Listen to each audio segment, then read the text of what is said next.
పాఠశాలలో ఒక్కొక్క ఎపిసోడ్ గా తెరకెక్కించి మీ ముందు ఉంచబోతున్నాం. డెఫినెట్ గా ఇది మీరు చూసి ఆనందిస్తారని నేను నమ్ముతున్నాను.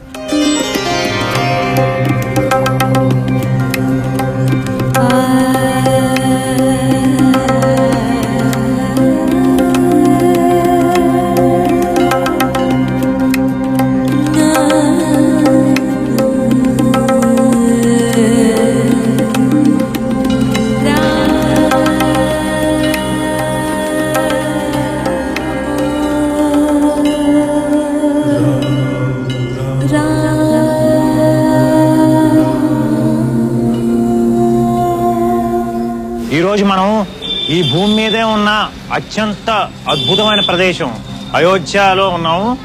అయోధ్య సప్తం మోక్షపురుల్లో మొట్టమొదటిది. అంటే దీన్ని మోక్షపురి అని అంటారు. అలాంటి పవిత్రమైన రామ జన్మభూమి